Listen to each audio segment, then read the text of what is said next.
What's going on, guys? We are back once again. We're going to be discussing another From Dusk Till Dawn movie. We got From Dusk Till Dawn to Texas Blood Money. So again, this was made probably not too long. Again, this was kind of interesting the way that they uh, did this film because the story itself did not make sense of the way it, the whole story itself, like the way this continued was you have brand new characters. You got Robert Patrick in here, which was really interesting. You got Danny Trejo returning. You also got Tiffany Thiessen in this film. You also have Raymond Cruz in this film. You also have a few others. So the entirety of the film is based around Robert Patrick's character by the name of Buck Bowers, who is a former criminal who the law is trying to get information from him about his old partner Luther, who is still trying to get that escaped from prison, that is also trying to get money.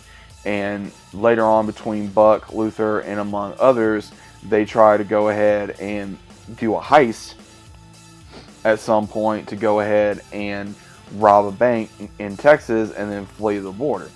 Now, this is all good, but Luther gets further into Mexico and he comes across the T Twister bar when his van, I think his truck or his van breaks down, and then he gets bit by Danny Trejo's character as well as another character by vampires, and then he slowly turns his entire gang into vampires so they can steal money and then go across the border.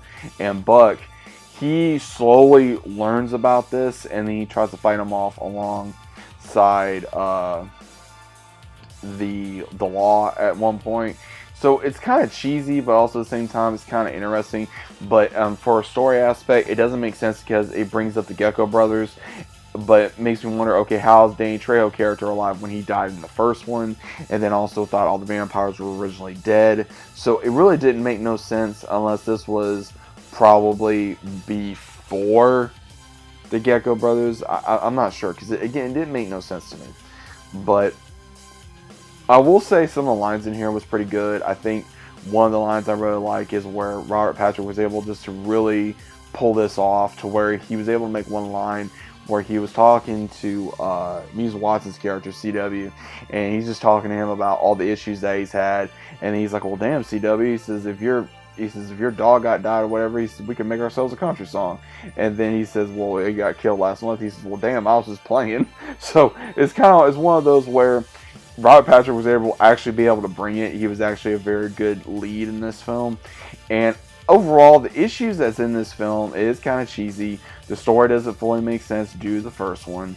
Some of the aspects of it doesn't really make sense. But overall, there is still a very decent, worth watching of this film. It's got, like I said, a lot from the first one. It's got drama. It's got crime. It's got trying to steal a bank. It's got horror. It's got vampires. And it's got comedy. Everything that I would say if I enjoyed, and you guys may enjoy. Again, it's a very straightforward film. It's not really hard to figure out. And personally, if you guys enjoy the From Dusk Till Dawn lore, the franchise, the movie franchise, the world of From Dusk Till Dawn, then you probably will enjoy this movie. Again, it's probably not my top favorite movie to go watch all the time, but if it is on, then I will definitely watch it. I will definitely stick around and enjoy watching it, to where I can just sit down and say, hey, I'm not going to take it very seriously. I'm going to watch it. And it's not got a whole lot of vampires like it did in the first movie. It's got, of course, maybe a few, and then, of course, when they get turned, and then it changes. But overall, I would say a decent movie to a certain degree. But have you guys ever seen From Dusk Till Dawn, Texas Blood Money 2? But either way, let me know what you guys think about it down in the comments down below. If you guys are new to the channel, always say about subscribing. Leave a like on the video if you guys enjoyed, and let me know if you guys have seen the movie. If you have, you haven't. Either way, what was your thoughts on it? And I'll be seeing you guys, as always, on the next one.